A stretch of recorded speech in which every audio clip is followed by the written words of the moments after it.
So I have already shot 12 shoots with this particular lens here. This is a 200mm f2 and today is a follow-up review after about 4 months of owning this lens itself.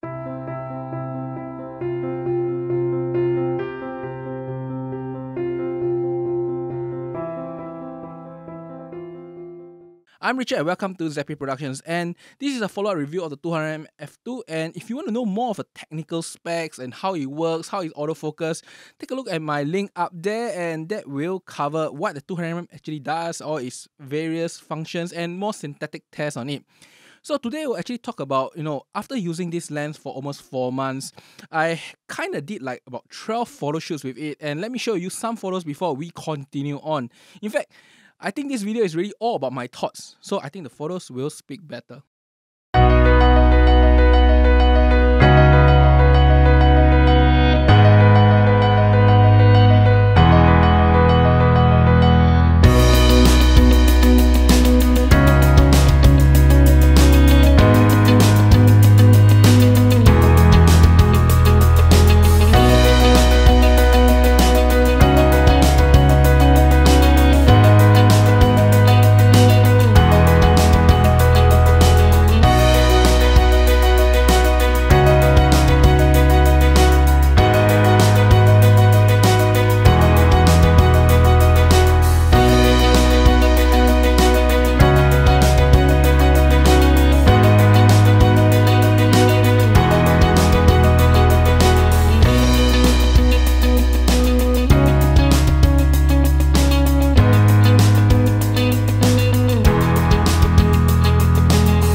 Welcome back, and I think you have seen all the photos that has been shot with the 200mm f2.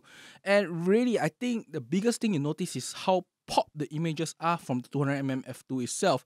It really causes what I call as a sticker effect, where the background is kind of like blur, soft, defocus, and then the model is just really tack sharp and pop right in the center of the frame or wherever in the frame that you want to place the model at.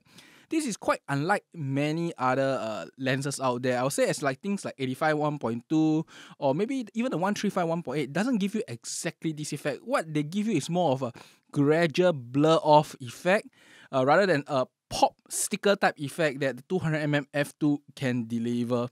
And this effect actually makes the whole image relatively unique. Unique in the sense that almost no other lens in the market will produce you a very similar effect to 200mm f2, especially if the background is a little bit more busy than normal. I think you have seen some reviews out there recently that actually did a comparison between the 200mm f2 and maybe the 200mm f2.8.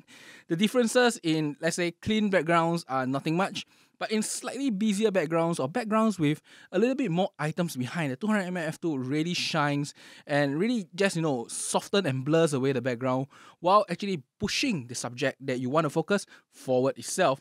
Now, after 12 shoots, of course, I learned a little bit of this 200mm f2 and, of course, some of its characteristics. Firstly, it is a very sharp lens. It is sharp almost anywhere in the frame, except the very, very, very, very corner. Now, I don't have a photo here because I try not to take any photos at the very, very corner, but I'm saying it's like at the very edge where you normally just don't put any eye there. I only noticed that after I did a little bit more synthetic test, and I saw that there is slight touch of softness right at the corners themselves. But I think it probably won't affect you really. If you are a portrait shooter, you probably will never place a model's face right at the corner of the frame, like the extreme corner itself. The other thing, of course, I feel that this lens, in terms of image quality, is really nice. It is very, I would say, as pop. However, at times, I find that you only can get this effect if the R5 properly autofocus and really, locks on to the subject that you want. So what happens is that sometimes the eye detection doesn't kick off, and using this lens without eye detection is really, really painful. I mean, trying to hold this 3.5 kg setup with the 200mm and the R5 up at your eye and trying to shift the AF point to the model's eye, asking the model to hold there, stand still and take a shot is really, really tiring. I mean, you'll probably tire yourself in the shoot within 20-30 minutes. It's not like the most enjoyable experience, really. And the other thing is because also of its weight itself, reviewing photos and just using your camera in any other way other than shooting is quite cumbersome. It is a very heavy setup. You have to put it on the floor to review your photos. If you're trying to show your models how you shoot the photos, and what kind of output is there, you really have to ask your model to walk across to you and put the lens on the floor and the camera on the floor and let the model see the photos. It's really hard to carry the whole setup and then show them and hold this 3.5 kg up constantly. It tires you out. Remember, ultimately in the photo shoot, the moment you are tired, it's really hard to continue. You just tend to take lousier photos when you are tired, compared to really if you are feeling top-notch, full of energy. Once you are tired, it's time to actually pack up and go home. That is really something to note. And I'll say as the R5 and 200mm, when you utilize it in the field, you really have to maximize your energy and try to take as much photo as possible at the start, or maybe bring a monopod or something. If not, the moment you're tired, I think it's very hard to continue, especially the 200mm lens. It's really tiring to keep lifting it up. Carrying on this tiredness thing and this autofocus thing, I find that the moment eye detect kicks in, this lens, when it comes to eye detection, is fantastic. It works almost like the native RF lens. Of course, there's a little bit of tick, tick, tick, tick, tick sound because of the EF motor. It is not the RF motor. So it's a bit more jumpy than normal. However, when you actually utilize it and the eye detection do kick in, I don't think you have much problem. You will get the eye tag sharp. Now, there is something I noticed over time is that when you shoot in lower light itself, there's a few things that will happen at the 200mm f2. Firstly, autofocus will not be as sharp as you want. Autofocus have a higher chance to be just a little off, especially in low light situation. Take for example this particular saber outer shoot I did with Ryuki, and this was at a beach and it was really low light. I was hand holding at maybe 150, 160 and trying to take a shot at 200mm. It is quite hard because the autofocus will not be like super accurate. I cannot use continuous AF to start with. I have to use single point AF, and the lower light does, I would say, as affect your autofocus a little bit. It just will not always be tag sharp, and that's the nature. I think it's not so much of 200mm, more of the R5. And then also because the motor itself is tick-tock, it tends to move a little bit much because of its EF motor is a bit heavy. I think the elements inside are moving. When it comes to low light, once it goes below 100, I would say as the continuous AF is not really reliable. There is always a high chance to have a softer photo than normal.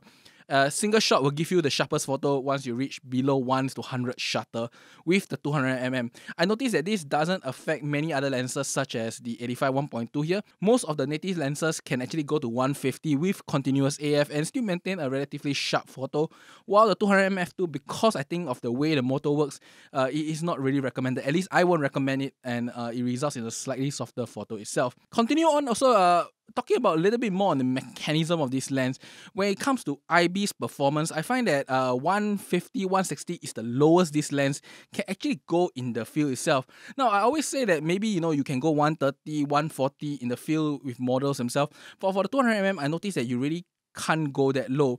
I think the IBs is quite good, but because when you are shooting a portraiture, your models are not standing that far, especially if you are doing like 3/4 body, half body, or even full body, but let's say in landscape mode or in portrait, very tight portrait mode. The model is quite close to you, and I think the IBs is not that effective when it's closer. At about 160, 170, the miss rate is a little bit higher than I would have liked it to be. It's like probably a 40 to 50% miss rate at 160, 170. I tend to have to take a little bit more safety shots at those times. And this is in addition to that you cannot use continuous AF because it will result in even more missed shots, or should I say more soft shots in those cases. So just to note that the 200mm f2, because of its older AF motor and overall I would say as older IB system, when you are shooting models, you should expect about at least 170, 180 or even 100 shutter to really obtain the sharpest quality from this lens itself.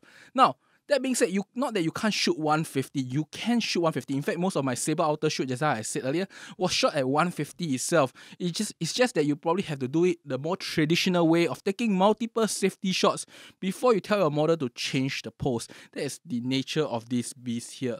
Carrying on, I think that one of the biggest issue with this lens, of course, is carrying it around. What happens is that Canon ships this lens with a hard case, and I would say the hard case is quite useless. You can't really put the R5 and the 200mm together. So what happens is that you probably have to put it in the bag itself. Now, if you are using out in the field, I can recommend you not to bring the hood. If, let's say, you're not going to shoot with the sun behind the subject or at the side of the subject, really like right smack at the side and result in a lot of flaring. As long as the sun is not going to hit the lens directly, I think you can probably leave the house without the hood, and it makes a huge difference. In fact, there's a few times... Give me a moment. In fact, there's a few times I just brought the lens out like this, and I kind of enjoy it a little bit more than with the hood itself. Without the hood, it's actually a lot more compact and a lot lighter. This hood is actually quite heavy. I think like 400 grams or 300 grams. Significantly adds a lot of weight, especially to the front itself. Now, overall, when it comes to handling, I don't find that much problem. Partially because the moment I use the 200mm, I'll probably hold the whole setup by this tripod feet, so it's quite okay. The weight of the lens is more of in the back center here rather than the front element like the 200mm 1.8. So with the R5, I find it relatively quite balanced. It's not that bad, not that imbalanced, but it's still a very heavy setup. Fatigue will kick in quite quickly with this lens here. As such, that is really something to note when you are utilizing this lens for portrait shoot. You really have to maximize your first 20-30 minutes with the model to get as much good photos as possible, before getting tired with this lens itself. Now, the lens have no way to put any front filter, so we have to be a bit more careful with the front element itself, because in the field where it starts raining or any form of dust, dirt will get on the element. Now, I'm not saying that I scratch the front element or maybe I throw sand on the front element, but it's because of the nature of not being able to put a filter. You really have to bring your lens cleaning cloth, because when you're doing portraits, you sometimes want to maximize whatever the environment gives you. So there is a shoot I did with Ria, and it was in the rain, and because there's no way to put a filter, I really have to make sure that I go to the shelter, try to wipe off all the droplets in the lens, bring it out again, take a shoot,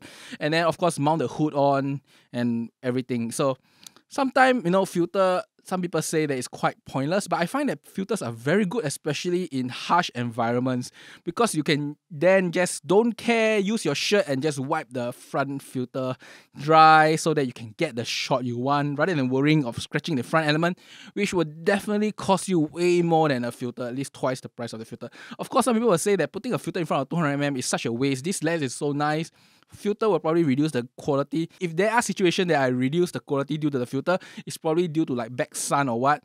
But in harsh condition, a filter is better than nothing at all. And really, to sum up my thoughts of using this lens after 12 shoots, or maybe after about 4 months of usage, you notice that I didn't say anything about image quality, because image quality on this lens is just superb. It is fantastic. It's about the handling, about the IS, about the for autofocus. All these small little things are due to the fact that because this is an older lens and it doesn't utilizes the latest electronics, the latest IBs, the latest shutter, the latest aperture within the body itself. As such, really, you really can't be as extreme as something like the 85 1.2 shooting at 120, 130 a shutter and still obtain really sharp shots with models out there. Using this lens, you have to really treat it like a telephoto lens and use higher shutter to get the best out of this lens itself. The quality of this lens is phenomenal. The bokeh is phenomenal. I mean, take a look at all my photos I've shot so far. I think that if you are someone that wants to take a really nice portraiture and you want probably one of the best portrait lens in the market, I think this lens here will give you that particular effect. Really one of the most unique and one of the most desirable portrait effect you can get from a lens itself, especially if you want to do nothing but focus on the subject, which is sometimes what you want out of a portraiture. I mean, you don't really need the background, the colors are there.